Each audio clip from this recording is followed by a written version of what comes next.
Today on the TMZ Podcast. Hello and welcome to the TMZ Podcast. I'm Charlie Cotton and joining me today is Ed Lewis. How are you, Ed? Doing well, Charlie. Thank you. Very good, mate. We got you in because you are my favorite TMZ Sports employee. Don't tell Babcock that. I won't tell. Don't tell him. Leave him out. Because we got some pretty bombshell sports stories today. Mark Cuban, you might know him from Shark Tank. Well, you won't know him from Shark Tank anymore because he's quitting and he's also selling his majority stake in the Dallas Mavericks, his basketball team. Shocking. It really is. We'll talk about Josh Giddey, who is a superstar young NBA basketball player. That works, yeah. Who is now under serious investigation for allegedly dating or having something with an underage girl. We'll talk about Britney Spears. Not so sporting anymore. We'll talk about Britney Spears. She was writhing around and showing us everything in bed. But to begin with, this is bombshell news that has only just surfaced. Diddy's former bodyguard is now speaking out, seemingly confirming Cassie's claims against him. So you'll remember Cassie, Diddy's ex, came forward with a big lawsuit claiming Diddy did all sorts of horrible things to her, sexual nature and just abusive and violent at times. They settled, obviously, a day after her claim came out. But now Diddy's former bodyguard is coming out confirming just about everything Cassie said. Let's have a listen to him now. There comes a time when you're in a situation that may seem like a good situation, but if you're not waking up happy, or if you disgruntled, or you really don't want to be around that person, you find every excuse to get out of there. And I got diabetes. So my excuse was, I can't be with you every day. I can't do this. I can't do that.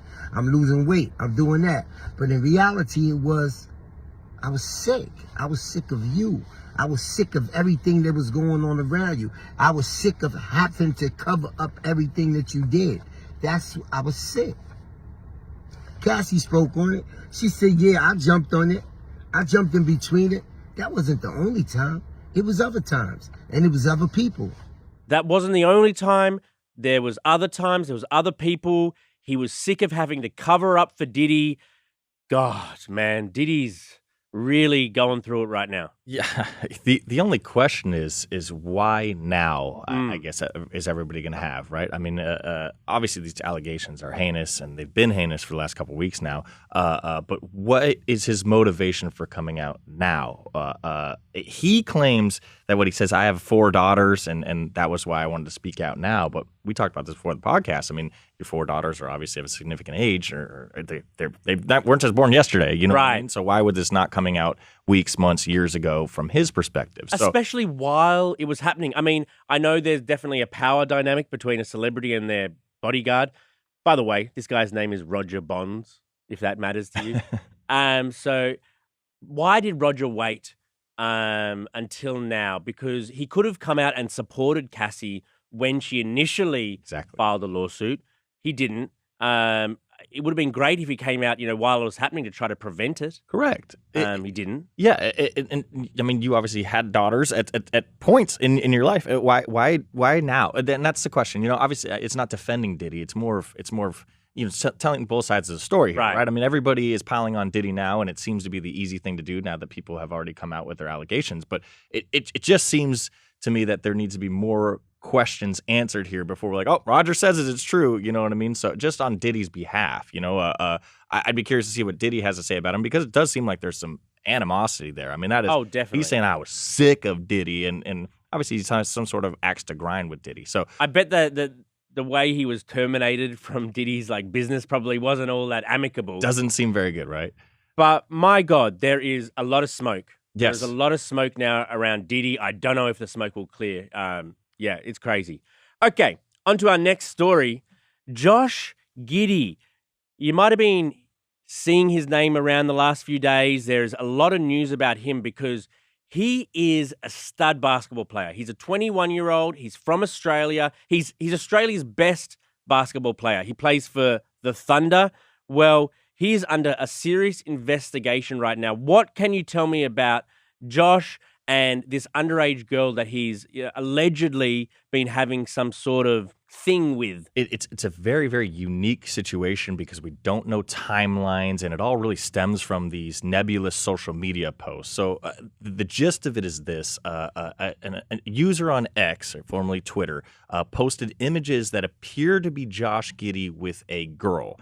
Now, the user claims that this girl is a minor, under the age of 18. Nobody knows really when it was, how old she was, how old Josh is. I mean, you got to remember, Josh just turned 21 in October. So he was just a 20-year-old 2 months ago. Right, so, right. If these pictures were from 2-3 years ago, he could have been 17 and she could have been 50. Who knows how old they were at the time? But that's the allegation at this point, is that he had some sort of relationship with an underage girl, and there's been photos of them together, allegedly. It appears to be him in the images. I mean, he has a very unique and distinct features. He's got longer hair, and he's tall, obviously. I mean, it's him. It's him. It appears to be him, yes. So anyway, after these claims were made, the NBA said it was looking into them. Now, we have learned that police are also looking into the allegations as well. Now, we're reporting today, though, that police have hit kind of a roadblock because the alleged victim in the case is not participating, not cooperating with them and answering their questions. So this whole thing is one of the most unique investigations I've ever seen, because I just don't know how, without Giddey or the girl kind of putting a date or a timestamp on it, how you even start there. And then it comes down to, like, what was their relationship even? You know what I mean? Like, these pictures aren't showing them in any sexually explicit way. Well, he's got his shirt off, but I don't believe. What's the caption of that photo? The caption of the posted photo, which started this series of events, the caption is, "I just fucked Josh Giddey." Right. And so that is what started this series of events. Now, there's been more footage like surfacing from these two at a club, or these two somewhere else. So people are putting the dots together like it's the same girl and Josh. Now, this girl is not over the age of 18 even right now. But it also depends on if they did have, a relationship of a sexual nature. Did it happen in California, where the laws, 18 is the age of consent, but where he plays basketball in Oklahoma, the age of consent is 16. So there's a lot of different legal sort of things to this. And I just don't see how it ever gets resolved. I really don't. And even the caption, like we talked about, like, those are so easy to Photoshop. I'm not defending Giddey here. I'm just saying, how do you adjudicate all this when there's so many questions? And unless the girl comes out and explicitly accuses him and goes to police and there's a criminal investigation, then Giddey is in trouble. But from what we're reporting right now, she is not cooperating with cops. That's according to our law enforcement sources. And I can't imagine Giddey's going to be like, yeah, I had sex with a minor and I enjoy, I mean, I don't know where this investigation goes from here, I just think that you can't not press charges against someone because the alleged victim isn't going to speak. I think in a lot of these sort of cases where it's someone a bit older than the age of consent and someone a bit younger than the age of consent, I think maybe the person under the age of consent probably doesn't speak or doesn't want to cause attention on themselves or any of that sort of stuff. So I still think that if it happened, there needs to be some sort of punishment. I don't know if he'd go to jail. He'd probably lose his basketball career. But yeah, it's just like interesting, like viral, because he's big on TikTok too. This Josh Giddey, he just turned 21, as you say. He's a young kid who's now at the center of an awful, law case. I will say too that his family is not, or her family is not cooperating as well. And I also will say that he is getting booed at arenas now. Last night was kind of his first game out. He's still playing? Yeah, the NBA has kind of unique bylaws regarding all this, where if you're not criminally charged, you can't, because of the collective bargaining agreement they have with players, you can't boot a guy off the team unless there's been charges filed. It's a long story, but yeah, so he's still playing and he's getting booed at arenas now. I mean, this is a big deal for him in his life. So, and like I said, though, who knows how it ends? I mean, if the family's not cooperating, she's not cooperating, he's not cooperating, how can they do this? How can they could put a conclusion on this? Yeah, there'll be no sort of smoking gun type thing. Yeah. Okay, on to our next story. Mark Cuban is upending his lifestyle. For ages now, he's been the Shark Tank guy. He's been the owner of the Dallas Mavericks. That is who Mark Cuban is. Not anymore, because he said that he's leaving Shark Tank, and he's suggesting that Emma Grede, who is like the co-founder of the Kardashians' fashion empires, should be his replacement on Shark Tank. But he's also selling his majority stake in the Dallas Mavericks. So my question to you, Ed, is why? We had Mark in here a couple weeks ago Yes. for Merry Elfin Christmas special, and just talking with him about basketball, I pitched him a basketball story, and I think you were talking about basketball as well. He seems so enamored with the idea of, I'm the Dallas Mavericks owner. That's my team. I think we were talking to him about, Taylor Swift dating one of his players. He's like, that's my squad. These are my guys. And so obviously Shark Tank is one deal. I mean, everybody loves him on Shark Tank, but that's a show. It's a TV show. They come and they go. They end. He can start his own Shark Tank version of a show. Yeah. He cannot own another NBA team. You know what I mean? Like, it's going to take so much more money and to get rid of the Mavericks, blah, blah, blah. To get rid of his majority stake in this NBA team is bananas to me. I mean, he was so proud of it. And yes, he is still staying on, according to reports. He's selling it to, her name is Miriam Adelson. She is the widow and heiress of Sheldon Adelson and his Las Vegas casino empire. Okay. He's selling it to her with the intentions of kind of making Dallas Mavericks into kind of a Venetian-like destination spot, if that makes sense. When you go to Vegas and there's a Venetian, it has all the shops, it has like a theater, an amphitheater, whatever you want to call it. That's kind of his vision for the Mavericks. But that all being said, I don't know why he couldn't have done that himself. I mean, she obviously has a lot of history with doing Vegas hotels and casinos and all that, and she could probably, help it get along. But he seems like a very smart, business-savvy guy as well. And has a lot of money, too. To get all that done regardless without her help. But I will say he is still going to stay on. If this sale goes through, he's going to stay on and run basketball operations. So it'll still be his team. Now he's just got a job. But it's now different. he answers to someone. Yes, very different. It's completely different running your own thing or being employed at a thing that formerly used to be yours, and now you got someone to answer to. And all this just to make like a resort out of the Mavericks. You know what I mean?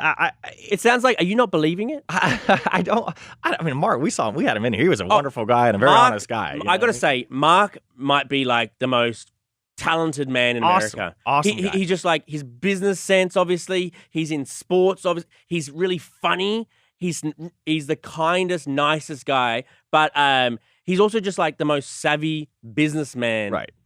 I know. And if you think about it, it makes sense. I mean, if you turn the Dallas Mavericks into a like MGM Grand where we go and that's where we watch the Mavericks play and we shop for Prada and there's hotels and there's casinos and there's a sports book. I mean, I bet you it does significantly increase the value of the Mavericks. You know what I mean? Like it makes sense. I mean, it makes financial sense. But just like, man, I'm a sports guy, and I know if I owned a team, I get rabid about my fantasy football team. You know what I mean? And like for me to sell it just to make another $1 billion and $2 billion, couple billion, like when I already had a couple billion in buy, it's interesting to me. I don't know if there's another motive here for it. I mean, I don't want to accuse him of that, but I wonder if there is something going on that maybe he wants to make some sort of greater move in his life. I mean, I think maybe one day he might want to run for president. He in the past few years. Often in the past, he has broached the subject of, well, maybe I might run if this, or maybe I la la la la. Him, stepping back from several business ventures, even though you're telling me now he's got a plan to make a bigger business. Right. Him stepping back from his two main things, it's like, maybe you're trying to, I don't know, do a career change into president. I would vote. If I could vote, I would vote for Mark Cuban. Yeah, that's the only motivation I could see. I don't know. Like I said, he was a huge fan of being the Mavericks owner. And now he's not. Right. Okay, on to our final story.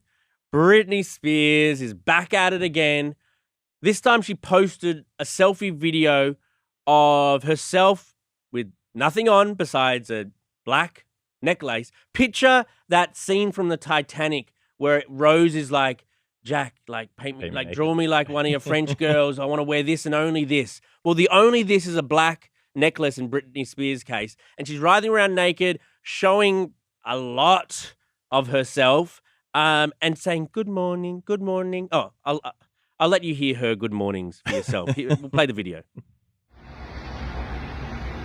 Good morning. Good morning.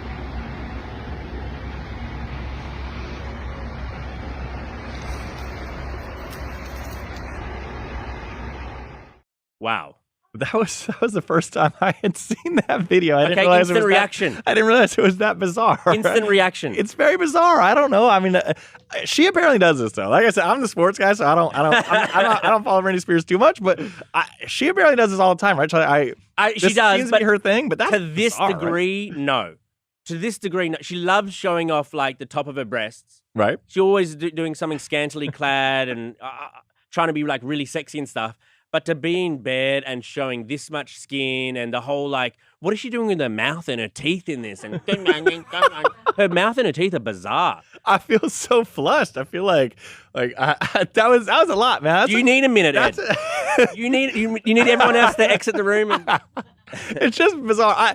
I know in the past, like she does this a lot, I guess. I know in the past she has said that because of her upbringing and stuff, this allows her to take kind of control of her own body back and all that kind of stuff. So right. I feel like it's sentimental to her. But yeah, listen, I guess there's a pot for every lid and there's a shoe for every foot.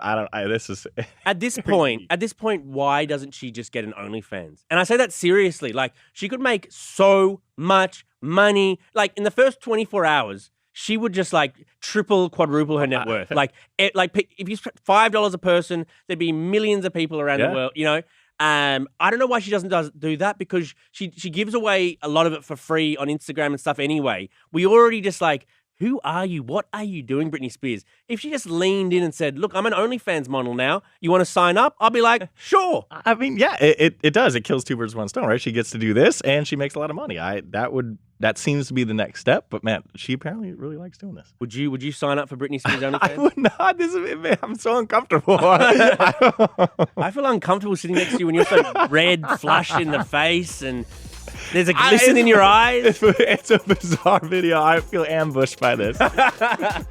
Okay. Well, thanks for joining me today, Ed. Anytime, Charlie. Okay. Thank you, guys. We'll see you tomorrow. Goodbye.